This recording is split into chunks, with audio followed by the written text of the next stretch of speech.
Se você entrou nesse vídeo, é bem provável que você não saiba exatamente como analisar um fundo imobiliário da maneira correta. Eu invisto em fundos imobiliários há cerca de 1 ano e meio e eu trouxe aqui para vocês alguns pontos que eu julgo ser essenciais para você adquirir um fundo imobiliário novo para a sua carteira. Se você é um novo investidor, é um fundo imobiliário novo. Mas se você ainda não é um investidor e está conhecendo esse mundo agora e quer começar a investir, fique nesse vídeo até o final, porque se você ainda não sabe analisar um fundo imobiliário da maneira correta, é nesse vídeo que você vai aprender. Meu nome é Daniel Divino, esse é o canal Divino Investidor. Aqui eu falo sobre investimentos, falo sobre desenvolvimento pessoal, empreendedorismo e outros assuntos que rodeiam a esses principais. Se você não é inscrito no canal, eu peço que você se inscreva, aperte o sininho da notificação. Todas as vezes que chegar vídeo novo, o YouTube vai te notificar. Deixe um like no vídeo e encaminhe esse vídeo para alguém, se você achar interessante. Eu separei aqui 5 pontos principais sobre uma análise de um fundo imobiliário.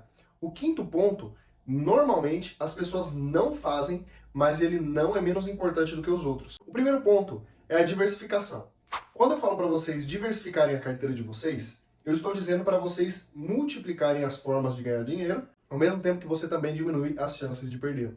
E para um fundo imobiliário, a diversificação também é importante. Se estamos falando de um fundo imobiliário de tijolo, por exemplo, é importante saber quantos imóveis esse fundo imobiliário tem. É importante que ele não tenha apenas um imóvel, e sim vários, para que ele receba receita de vários lugares. A mesma coisa vale para um fundo de papel. Se esse fundo de papel tiver apenas um fundo em sua carteira, isso é bom? Se esse fundo dá problema, então é importante o fundo de papel também diversificar. Mas voltando para os fundos de tijolo, é importante que além dele ter vários imóveis, cada um desses imóveis tenha vários inquilinos. Porque se esse fundo for monoativo ou monolocatário, eu vou explicar para vocês o que é cada um desses. Corremos um grande risco investindo nesse fundo de perder dinheiro.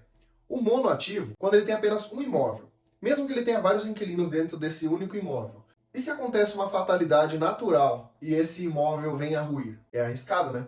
Agora imagina ele ter um imóvel e apenas um inquilino. Somente um paga. Se deixar de pagar, por algum motivo, ele já não vai ter renda nenhuma para te pagar os dividendos. Então, fuja de fundos monoativos e monoinquilinos, porque esses fundos correm grande risco de não poder pagar dividendos caso esses inquilinos ou seu imóvel venha a dar problema. Após olhar a diversificação dos fundos, você tem um segundo ponto que precisa ser olhado. A vacância, principalmente dos fundos de tijolo. O que é a vacância?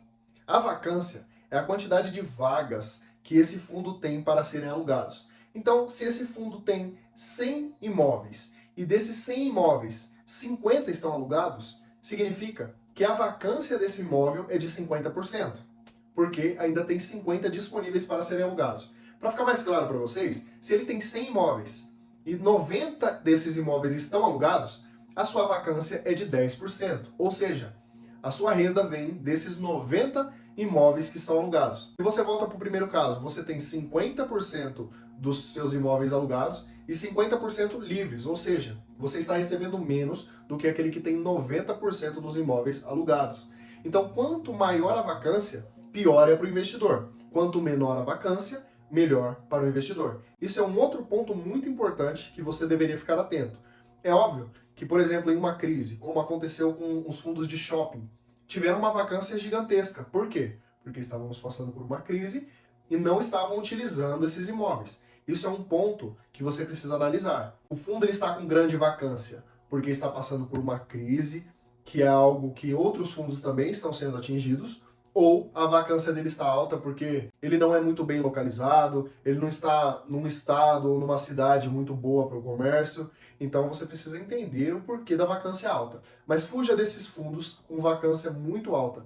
Sempre quanto menor a vacância, melhor para o investidor. Outro ponto que muitas pessoas buscam, eu acho excelente, mas tem que tomar um cuidado, é o P sobre o VP, que significa preço sobre o valor patrimonial, ou P sobre VPA também, dito por alguns investidores. Esse preço sobre valor patrimonial nada mais é do que o valor de uma cota multiplicado por todas as cotas que esse fundo tem, vai dar um valor X. Se esse valor X estiver maior do que o patrimônio do fundo, então o seu P sobre VP está alto, mais do que 1. Se ele estiver menor do que o seu valor de patrimônio, o seu P sobre VP estará menor do que 1. Normalmente, menor do que 1, bom para compra. 1 está no limite. acima de 1 passou do tempo de compra. Isso normalmente. Vou dar um exemplo aqui, sem recomendação de compra nem de venda de ativos, mas o HGLG11. Normalmente nós vemos o HGLG11 nos valores acima do PVP dele normal. Sempre 1.06, 1.10, 1.03.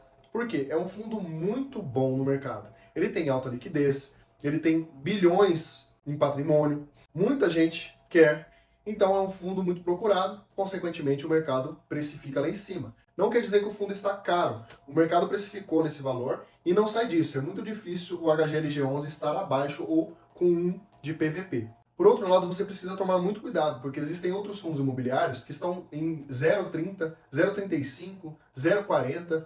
Você precisa entender o porquê ele está tão barato. Para você ter uma noção, o PVP que está 0,40 é que se ele custasse R$10, ele está custando R$4. Se ele custava 100, ele está custando R$40. Se o valor patrimonial do fundo, por cota, é de R$100 e está custando 40, ele está com PVP de 0,40. Mas por que está tão barato? Por que o mercado precificou tão baixo esse fundo imobiliário? Você precisa correr atrás para entender e saber o porquê está tão barato. Não saia comprando simplesmente porque o PVP está abaixo de 0,1, porque você pode comprometer o dinheiro que você está investindo nesse fundo. Todos os meses, os gestores lançam relatórios dos fundos imobiliários. Então, se você ler o relatório mensalmente, ou pelo menos nas primeiras vezes que você está investindo nesse fundo, eu indico ler mensalmente.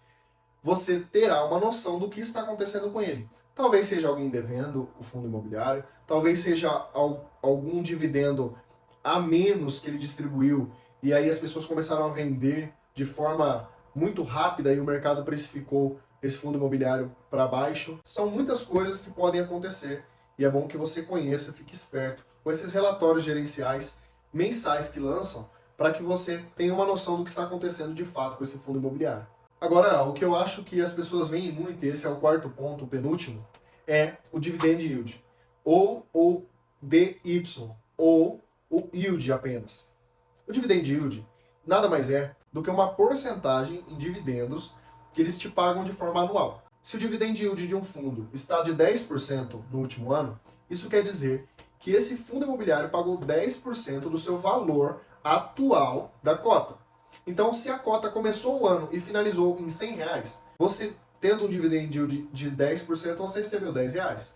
Agora, uma atenção que eu peço para que vocês tenham é que se essa cota estava de fato R$100 no começo do ano e finalizou com R$100, porque ela pode ter muito bem caído muito o preço dela, ela estava a R$160, pagou dividendos altos durante o ano, cai para R$100, paga um baixo dividendo, mas o dividend yield, que é a média daquele ano, pode estar alta. Então as pessoas se enganam muito comprando fundos imobiliários só por causa do dividendo alto. Tomem cuidado, porque esse dividend yield ele não é real. Você precisa saber qual é o valor que começou aquela cota, o qual está finalizando, e aí sim você tira a média real do dividend yield pago naquele período. Você pode ser enganado por conta desse dividend yield alto, assim como já aconteceu comigo. Então tomem bastante cuidado. Agora vamos para o quinto e último ponto, que eu acho que as pessoas menos se interessam, mas é muito importante, tanto quanto os outros pontos. É a qualidade da gestão daquele fundo imobiliário.